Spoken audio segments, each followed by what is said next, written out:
2018ರ ಸಾಲಿನಲ್ಲಿ ರಾಜ್ಯ ಸರ್ಕಾರವು ಪುರಸ್ಕರಿಸುವಂತಹ ರಾಜ್ಯ ಚಲನಚಿತ್ರ ಪ್ರಶಸ್ತಿಗೆ ಕೋಸಲವುಡ್ ಸಿನಿಮಾವೊಂದು ಪ್ರಶಸ್ತಿಯನ್ನ ಮುಡಿಗೇರಿಸಿಕೊಂಡಿದೆ. ಹೌದು, ತುಳುನಾಡಿನ ದೇಯಿ ಬೈದ್ಯತಿ ಚಲನಚಿತ್ರ 3 ರಾಜ್ಯ ಪ್ರಶಸ್ತಿಗಳನ್ನ ಬಾಚಿಕೊಂಡಿದೆ.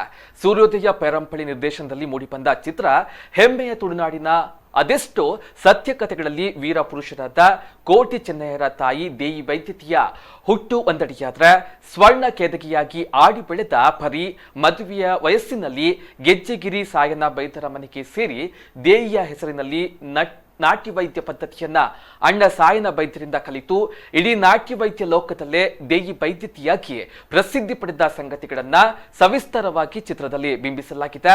ಸತ್ಯ ಘಟನೆಯಾಧಾರಿತ ದೇವಿ ಸ್ವರೂಪಿಣಿಯಾದ ದೇಯಿ ಬೈದ್ಯತಿ ಚಲನಚಿತ್ರ ಎಲ್ಲ ಪ್ರೇಕ್ಷಕ ವರ್ಗವನ್ನ ತದೇಕ ಚಿತ್ತದಿಂದ ವೀಕ್ಷಿಸುವಂತಿತ್ತು. ಅದೇನೇ ಇರಲಿ, ಇದು ಕರಾವಳಿ ಹಾಗೂ ತುಳುನಾಡಿನ ಸಂಸ್ಕೃತಿಗೆ ಸಂದ ಗೌರವವಾಗಿದೆ.